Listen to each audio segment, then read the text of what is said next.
So let's talk about scaling your ad campaigns in a really easy and effective and easy way that you can actually repeat this over and over again without necessarily needing to spend a ton more or make a ton of new creatives. This is all about scaling your ad account, and we're going to go over the setup process and actually seeing it in action with an ad account that we're actively working on. So the first thing to really understand when it comes to scaling your ad accounts is making sure that you're building it on a anti-fragile base and basically having a multitude of different ad sets or campaigns to support your scaling, so you don't run into a problem where you have three ad sets that are doing all the work for everything, or one ad set or one campaign that's doing all of the work. It's just going to put you in a bad spot and you're not really going to be able to scale. So this video, I'm really going to be focusing on this scaling framework, which is a super very really useful resource, can be found in the school group, which you can join totally for free below and get access to that, as well as the show notes that go along with everything. So with all that being said, let's actually go through and walk through the strategy of how to actually set this up for yourself. Okay, so we're inside of an ad account here that has got some decent winners, but we want to scale things a little bit further. So over the past week, you can see there's a decent amount of sales in here. The first thing that I like to do when I'm scaling things that are working is just go down to the ad set level and really just pick off what's actually working. So I'll usually filter by ones with the highest results and the lowest CPA as well that I'm comfortable with, or an even lower CPA than what I like. Select some of those and then duplicate them. Now you can duplicate them instead of the same campaign or an existing campaign, whatever really is best. Facebook does like a decentralized ad structure, so the less campaigns you can have is usually the better. But across the board, if you just duplicate them, this is going to create this anti-fragile base that we talk about. And the reason why this is so important, like I said, if one campaign and one ad set is being ran at $200, $300 a day and you're scaling, we've had campaigns where we're pushing $1,000 a day, but let's say they stop working, well, then that puts you in a bad spot. If you have one campaign or one ad set that just stops working, you have nothing else that you can really lean back on. So it's important to have a few of them, even if they're not too different. However, when I do duplicate them, what I like to do is kind of set up the budgets for whatever I'm comfortable with. So for each one, I'll do around 156. And a lot of people ask me this or see me do this is I'll put like odd numbers. So like I just did like 156 and 32 cents. The reason I do that is Facebook's bidding at the end of the day.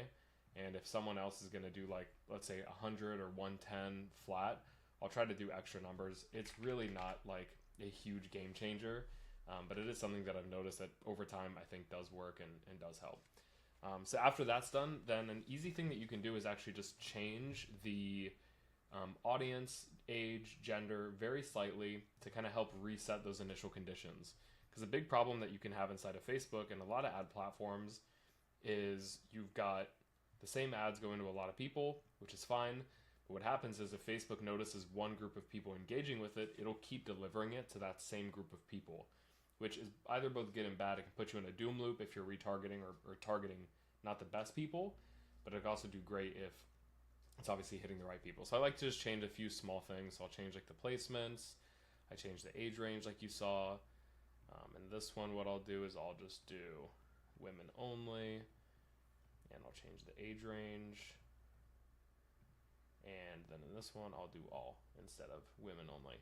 And then I'll actually change the placements as well. But these are pretty easy tests that you can do in order to scale your ad sets and your campaigns. From there, once I'm happy with all that, I'll essentially duplicate all of those.